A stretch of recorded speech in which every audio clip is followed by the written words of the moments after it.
The strawberries taste like strawberries. The snozberries taste like snozberries. Snozberries? Who ever heard of a snozberry? We are the music makers, and we are the dreamers of dreams. Come on.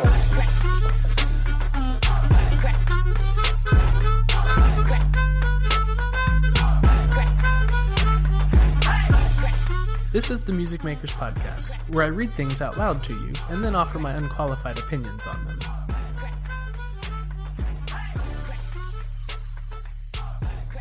Dads Be Doers by Sarah J. Baker.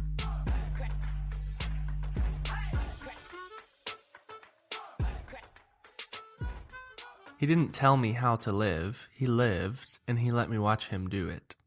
Clarence Kelland. Nearly every morning I experience the same thing. It's like clockwork. I run downstairs, usually because I'm running late. Murphy, our gigantic golden doodle, meets me at the bottom and kindly leans into me, expecting to get a good 10-second scratch. I look over at the couch and see my dad reading his Bible with a cup of coffee in hand. We exchange good mornings. I tell him I'm sleepy, and we both say, "Love you, hope you have a great day," as I walk towards the front door. Every morning it's the same, consistent, and steady life of my dad that I see being lived right in front of me. And not just me, right in front of everyone, too. I've grown up with a dad that set the standard for our family. Of course, we had rules and structures within our home, but when it came to my dad telling us how we should live, we'd never really hear such suggestions, because greater than those that hear the word are those that do it. You see, my dad, he's a doer. He doesn't hide his excitement and insecurity. He celebrates the smallest victories with us. He doesn't always hide his frustration, but he's quick to calm down and remember what matters. He doesn't always hide when he's mad, but he is consistent in owning up in his mistake, apologizing, and asking for forgiveness. He doesn't withhold good things from us or others, but he is quick to give his best in all things. He doesn't love from a distance, but he is involved and present in the lives of his children, always pursuing a deeper relationship. I want to remind the dads out there of something. Your kids are watching you. They're watching the way you respond and react, how you give and withhold, how you celebrate or belittle, how you're involved and present or distant and insecure. We see it all. And the life you live, whether you're conscious of it or not, sets the standard for our hearts and lives, ever unfolding. The greatest gift you can give to your children is to love God with all your heart, all your mind, and all your strength. It's the single most impactful example you will ever demonstrate. Your allegiance to God will sow seeds so deeply rooted in the hearts of your kids that the storms of life could never destroy its fruit. And no one is asking you to be perfect and flawless, because mistakes and slip-ups only present another opportunity for you to show us the better way. Dads, when you love God with all that you are and all that you have, you won't always have to tell your kids how to live. You'll simply show us.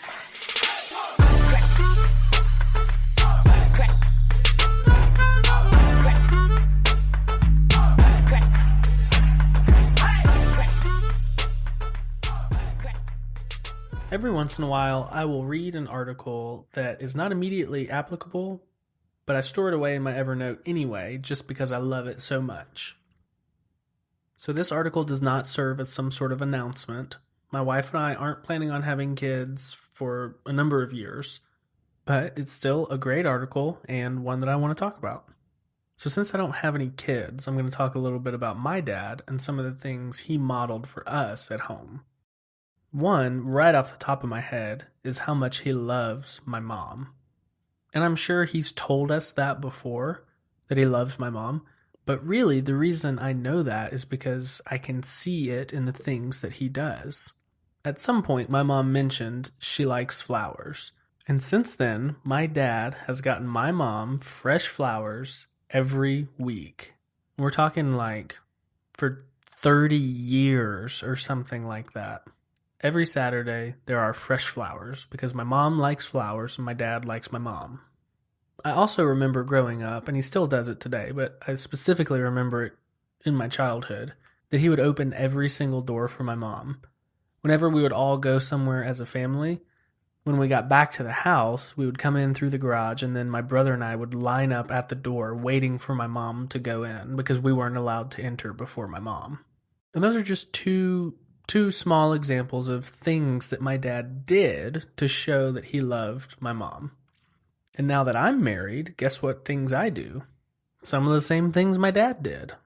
Another thing that I think I picked up from my dad is that he's always got a project going, always working on something cool, either in and around the house or building something out in the garage or something in the backyard. He built us this awesome treehouse when we were kids, and to this day is always tinkering with something in the house. There's some wall he wants to move, or some way that the patio could be built better, and so he's drawing it out and thinking about how to do it. Now, I see that totally in my life. I've always got projects going on. I've got projects going on in the computer. I've got projects where I'm outside in the garage building things or setting up LED lights all around the house because everything needs to have hidden recessed lighting, which is true. I'm very grateful that my dad is a doer, that he doesn't just say things and never does them, but that he actually follows through and he does the things that he talks about. He doesn't say, well, it's important to love your wife, and then never surprise my mom with flowers. Although after 30 years, is it a surprise? I don't know, but she still likes it.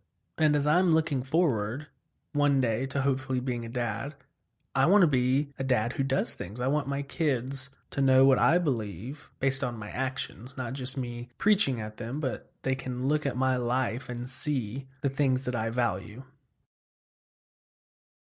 Theodore Roosevelt, who was arguably our most badass president ever, kept a journal starting as a very young kid. And in his journal, as a 13-year-old, he decided to join what he called the, quote, Fellowship of Doers. And it was his determined goal to no longer be just an idle talker, but a bold doer. I first read about the Fellowship of Doers in the book The Rise of Theodore Roosevelt, and I've just been hooked on that idea ever since. I want to be a doer. I want to be someone who does things, not someone who just talks about them, but someone who does them. And especially in the context of raising kids, I want to be the dad who lives out his convictions, his beliefs, his interests, his passions, his hobbies, so that my kids will feel inspired, compelled, and allowed to live out those things in their lives, just like I do.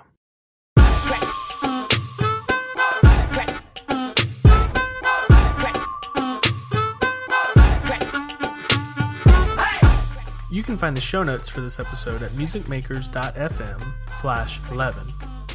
You can subscribe in iTunes by searching for Music Makers, and please leave a review by going to musicmakers.fm/review.